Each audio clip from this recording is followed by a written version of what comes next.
Hello guys, welcome back to another part of love is in the air. तो जैसे कि हमने last part में देखा था, उनकी इतनी प्यारी और लवली फुल लव सेशन के बाद जब वो लेटे होते हैं अपने बेड पे और विवेशन लानवाजी की चेस्ट पे सो रहा होता है, तो विंग पूछता है, लंचा तुम्हारे अंकल ने तुम्हें क्या बोला? विंग बहुत ज़्यादा स्लीपी होता है तो लानवाजी उसे बोलता है, विंग डोंट वरी, मैं तुम्हें बाद में बता दूंगा। और वो सुन के विंग लानवाजी के चेस्ट पे ही सो जाता है। उसके हाथ में लानवाजी की रिबन होती है और लानवाजी विंग के बालों को सहला रहा होता है और थोड़ी देर के बाद वो भी सो जाता है। दूसरे दिन एज यूजुअल लानवाजी सबसे पहले उठता है। वो उठ के अपना बात कंप्लीट करता है और उसके बाद वो विंग के लिए भी बात प्रिपेयर करता है। जब वो विंग को बात करवाता है, विंग बहुत ज़्यादा स्लीपी होता है, यानी वो हाफ स्लीप होता है और हाफ अवेक होता है। पर नींद में भी विंग की नॉटीनेस बिल्कुल भी ख़त्म नहीं होती। वो अपनी स्लीपी वॉइस में बोलता है, हबी अगर तुम चाहो तो हम बाथिंग सेक्स भी कर सकते हैं। लानवाजी जिसे अंदाज़ा भी नहीं था कि विंग क्या बोल रहा है और इसका क्या मतलब है, पर जब वो सेक्स का नाम सुनता है वो अनकॉन्शियसली बहुत ज़्यादा ब्लश करना शुरू कर देता है। पर वो विंग की बात का कोई भी जवाब नहीं देता। इंस्टेड वो विंग को अच्छे से बात करवा के अपने आप को और विंग को ड्रेस कर देता है और उसके बाद वो जाके डायरेक्ट मेडिटेशन करना शुरू कर देता है। उसकी मेडिटेशन की प्लेस उसका रूम ही होता है।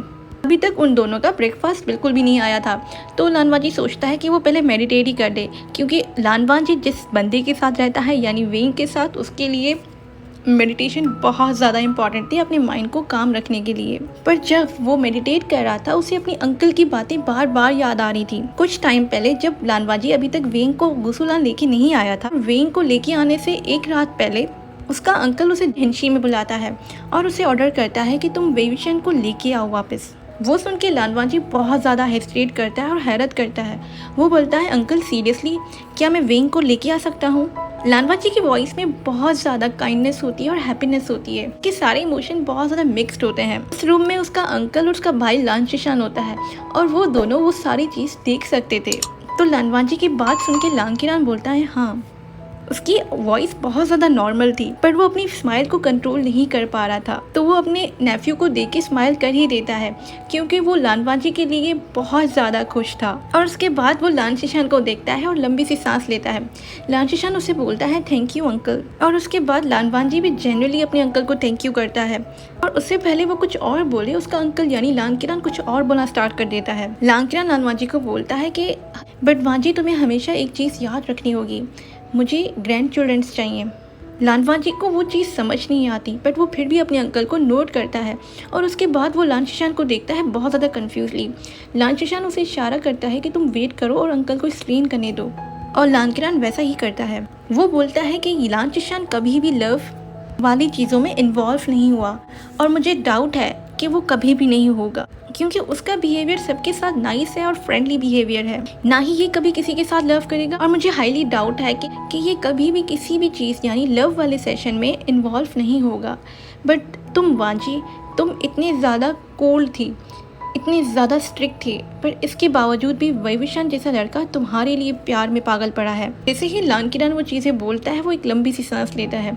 लानशिशान जो अपने अंकल की वर्ड्स पे इतना ज़्यादा ब्लश कर रहा था और ये इस बात में एग्री कर रहा था कि हाँ, उसका अंकल बिल्कुल सही बोल रहा है, उसने कभी भी अपने आप को लव वाली चीज़ में इन्वॉल्व नहीं किया। बट ये गलत है कि वो कभी किसी के लिए फीलिंग्स नहीं रखता, उसने किसी के लिए फीलिंग्स रखी थी। जिशान ये सब कुछ सोच ही रहा होता है तो उसके अंकल की आवाज़ आती है। वो बोलता है, वांजी, तो इसलिए अब मेरे लिए तुम ही एक सोर्स हो जो लान ब्लड को आगे बढ़ाएगा और मुझे ग्रैंड चिल्ड्रंस देगा। वांजी, वो सिर्फ तुम ही हो।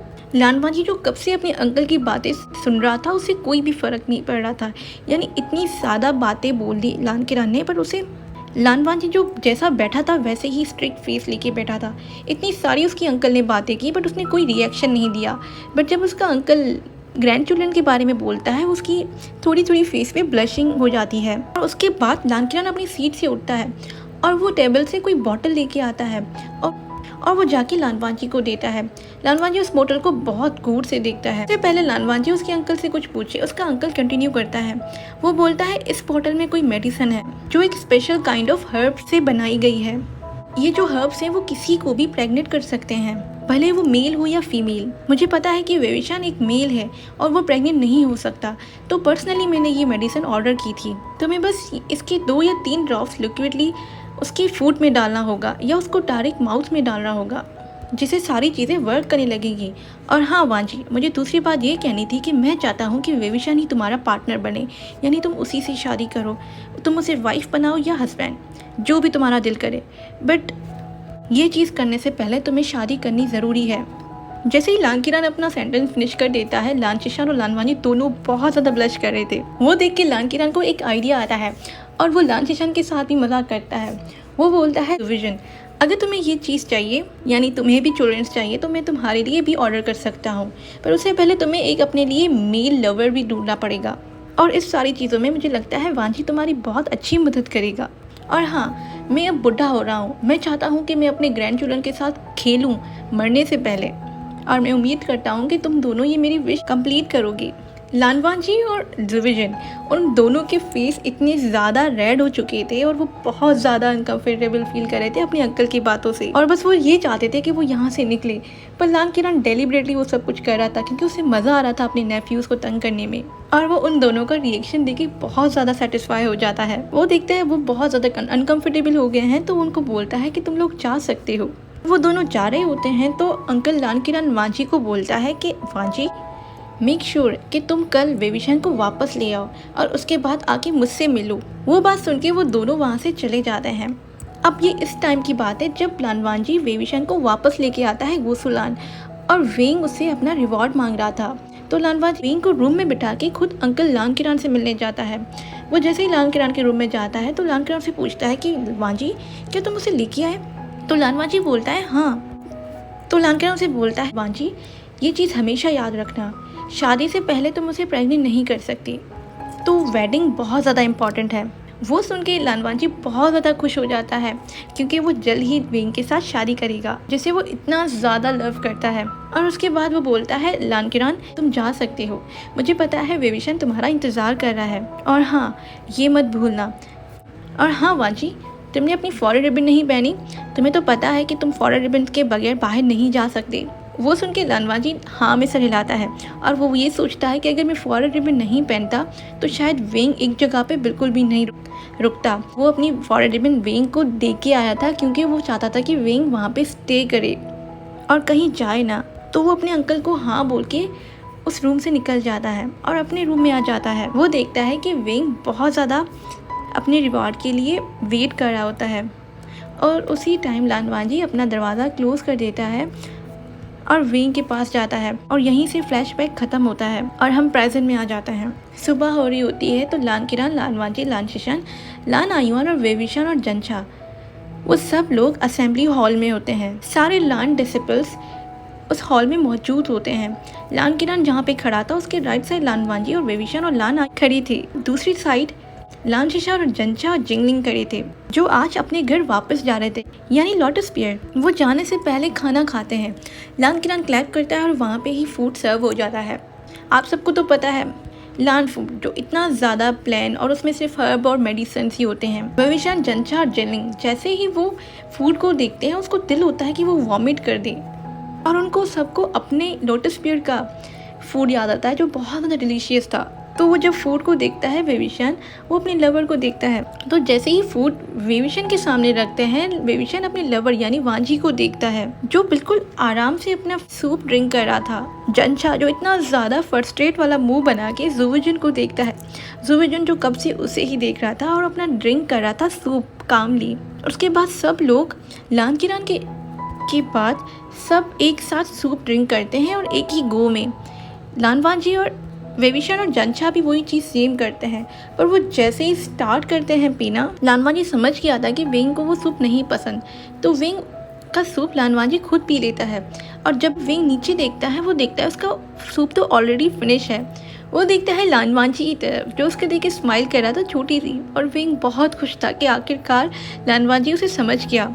दूसरी साइड जंछा, उसे समझ नहीं आ रहा था कि उसका सूप उसने पिया नहीं तो किसने पिया, उसका बाउल बिल्कुल कंप्लीट था, बट जंछा को समझ नहीं आ रहा था। उससे पहले वो कुछ देखे या बोले ड्रिंकिंग सेरेमनी स्टार्ट हो जाती है, वेंग का फेवरेट टाइम।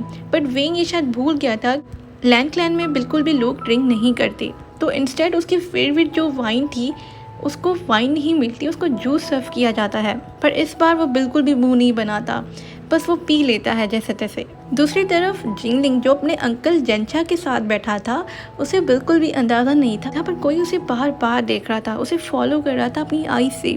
और जैसे ही फूड सेरेमनी ख़त्म हो जाती है, लानवांजी वॉक पे जाता है अपने भाई के साथ, बट वो बिल्कुल चुप होता है। उसे समझ नहीं आ रहा था क्योंकि उसके लिए आई लव यू और ये 3 वर्ड्स इतने इजी नहीं है जितने वो इजी शेमलेस वेइंग के लिए थे। जो आई लव यू नहीं बोल सकता था, वो उसके लिए वो मैरिज का प्रपोज करना बहुत ज़्यादा मुश्किल हो रहा था। उसे समझ नहीं आ रहा था कि वो वेविशन से कैसे पूछे वेडिंग के लिए और किस तरीके से वेविशन को प्रपोज करे। तो ये टास्क लानवाजी के लिए बहुत ज़्यादा मुश्किल था और बस यही मन में सोच रहा था कि उसके भाई से ये सारी चीज़ें पूछने का कोई भी फ़ायदा नहीं। तो मन में वो सोचता है कि किसी के लिए फीलिंग्स और फॉल करना इतना ज़्यादा मुश्किल नहीं है जितना मुश्किल है उनको प्रपोज करना।